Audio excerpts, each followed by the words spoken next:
ministrica, najprej vam vprašanje, skratka zdaj današnji delovni sestanek, kakšen je bil izplen? Jaz ne bi govorila o izplenu, mi smo pač MZI, MNVP in DARS za kar široko ekipo pač predstavili, v kakšni fazi je projekt, povedali, kdaj pričakujemo, da bi lahko bili tudi javno predstavljeni DPN-ji od Slovenj Gradca naprej. To je bil po moje ključni cilj in tudi kaj se pravzaprav dogaja na projektu od Velenja do Slovenj Gradca. Jaz sem vesela, da tudi če se pogovarjamo o kakršnihkoli zamikih, se danes pogovarjamo o dnevih, ne več o tednih, mesecih ali celo letih, kot je bilo v preteklosti navada. Seveda je pred nami skupaj še veliko izzivov in jaz mislim, da samo z sodelovanjem vseh akterjev, tudi lokalne skupnosti, tudi gospodarstva na tem območju, ki lahko veliko pomaga tukaj na lokalnem območju pri ljudeh, če pride do raznih izzivov, brez sodelovanja ta projekt absolutno ne bi tekel zdaj tako dobro, kot v tem trenutku teče. Za nazaj se pač stvari spreminjati ne da. Torej, časovnica do leta 2028 ostaja in drži. Absolutno, in tudi smo se dogovorili, da bomo sproti se obveščali o vseh izzivih, ki na tej poti se morebiti pojavijo. Projekt je velik, projekt je finančno zahteven, tako da lahko pričakujemo tudi v nadaljevanju še izzive, ampak smo jih navajeni, se jih ne bojimo, zavihamo rokave in gremo naprej. Katerega izziva je konkretno? Pri umeščanju v prostor, veste, da je ogromno izzivov že pri manj zahtevnih projektih. Zdaj, če govorimo o Slovenj Gradca proti Avstriji, je umeščanje v prostor v tem trenutku največji izziv. Veliko je že bilo usklajevanj, tako da mnenje župana je, da je velik del stvari rešeno, ampak dokler, bom rekla, ni javna predstavitev pa razgrnitev teh prostorskih načrtov, pač težko ocenjujemo, kje pravzaprav smo. Ampak razgrnitev za ta prvi del Slovenj Gradca naprej lahko pričakujete v mesecu juniju in po enem mesecu nam bo malo več jasno, kako in kaj. Dobro, če mogoče kar zdaj za župana. Ministrica je rekla zdaj, da imate, oziroma da je vse pod kontrolo iz vaše strani. Ja, z naše strani je vse pod kontrolo. Je pa res, da vedno izražamo to, da se projekt dela, kolikor je možno, ampak mi s hitrostjo nismo zadovoljni, to nikoli nismo zadovoljni, ampak stvar preteklosti se ne da spremeniti, gremo pa pozitivno naprej. Za državne prostorske načrte računamo zdaj, tako kot je bilo predvideno, da bi junija bila razgrnitev in na nek način državni prostorski načrt na prvem odseku sprejet v prvi polovici naslednjega leta. Kar se tiče pa odseka Otiški Vrh-Holmec, pa mogoče kako leto oziroma prej tudi sprejeta državni prostorski načrt.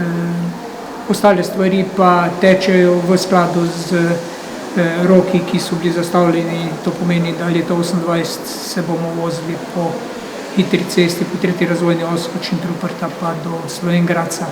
Za naprej bomo pa še malo počakali. Prostor oziroma gradbena dovoljenja, verjetno gospod Darsa, odsek E-Velunija, delno gradbeno dovoljenje, kaj to pomeni? Za Velunijo smo zdaj že počakamo na pravnomočno gradbenega dovoljenja. To je eden najših, tudi močnejših odsekov kot takih, tako da mi imamo tudi te dvofazne razpise v zadaj, ki čakajo.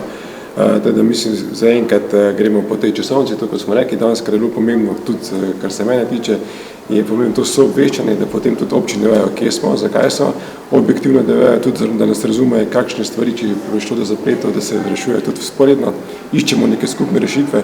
Jaz sem bil danes tudi vesel določenih pobud, tudi strani občin, predvsem, ko bomo šli naprej po pridobljenih državnih prostorskih načrtih pri samim odkupim zemljišč, pri prostorskih razgranitvah, ker dejansko smo se naučili iz preteklosti, da so določene zaplete mogoče z več komunikacije in da prej rešite, ker le lokalno župani bolje poznajo okolico, kot pa mi, ki prihajamo v to okolje.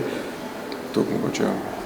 Ostala gradbišča potekajo po časovnice, po predvidenih terminih. Gradbišča poteka po terminih, mi smo še tu bolj podrobno vsako fazo posebej, mislim, da to ne bi tega navajal. Mi smo se tudi dogovorili, da bomo te faze jim skozi neko podrobno informacijo jim poslali, se pa da se točno tudi oni vedeli, kje smo v odločeni fazi, kje so bili zadani roki in kje trenutno smo. In ker ko stvar razumeš, potem tudi lažje zagovarjaš, mislim, da je pomembno tudi za okolico, da vidijo tudi danes, ko se reče, da je to res pomemben projekt, govorimo o več kot 2 milijardah na koncu konca, ko se bo cela tretja razvojna os zgradila za Slovenijo, ne samo za Koroško kot tako, da se ne čutijo odmaknega, ker to je le prioriteta, ki se gradi. Tudi z vidika Darsa, kot smo že prej ministrica omenila, smo si res zadali prav športno te roke kratke, kaj lahko naredimo v teh parih dnevih in ali smo sposobni to izboljšati. In smo prav videli, da smo nekatere izzive skupaj tudi z MNVP-jem in ostalimi ministrstvi uspešno prebrodili, naredili nekaj rešitev, pomembno je točno tista energija sodelovanja. Še včeraj smo se na nek način prestrašili določene ovire, pa smo jo danes že rešili na nek način, kar se tiče skupaj, da bomo lahko usporedno vseeno peljali roke in da ne bomo šli v kakšne prehitre zaključke, oziroma ker se pa določene projekte pa je treba narediti. Tudi vidite, poplava na nek način je dala pospešek, po drugi strani se pa vsaj, kar ste tretje razvojne vsi malo zavrla, ker določene hidroštudije smo mogli ponoviti in jih obnoviti. Se to je pa zdaj za gospoda vprašanje, ravno poplavna varnost pri tej tretji razvojni osi. Ja, gledajte, poplavna varnost seveda mora biti zagotovljena, je pa res, da je poplave, ki so bile avgusta lansko leto, so nas skozi državo na en način naučile, da moramo delati drugače. Kar se tiče Ministrstva za naravne vire in prostor, to pomeni, da res pospešujemo državne prostorske načrte, da Slovenj Dravograd bo junija javna razgrnitev, medtem kot naprej do avstrijske meje bo spomladi naslednje leto. To pomeni, da želimo čim prej v tem mandatu vlade Republike Slovenije končati državne prostorsko načrtovanje. Končati državni prostorski načrt pa seveda pomeni, da je zagotovljena poplavna varnost.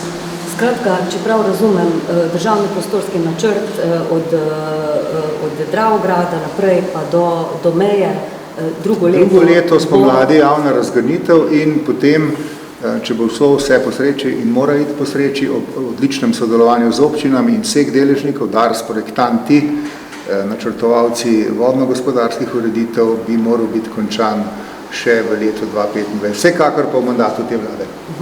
Allah sam ime pa prime. Miran Gajšek, državni sekretar na MNVP. Hvala. Zdaj še pa gospodarstvo. Kako ste zadovoljni s današnjim sestankom? Kaj ste upozorili ministrico? Ja, današnji sestanek je, bom rekel, tekel zelo kooperativno. Predvsem pomembno je, da so tukaj bili vsi deležniki, ki vplivajo tudi na nadaljnji razvoj, poteka razvoja te infrastrukture.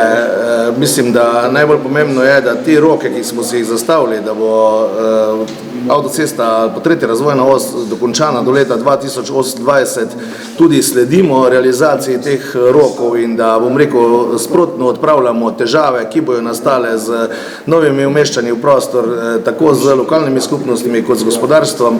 In na koncu, bom rekel, pomembno sporočilo za nas, za gospodarstvo je, da projekt ne zaostaja, da do 2028. leta bo dokončan in da lahko računamo na konkurenčnost koroškega gospodarstva tako v tem obdobju, potem do tega obdobja in obdobja naprej. Hvala. To je to.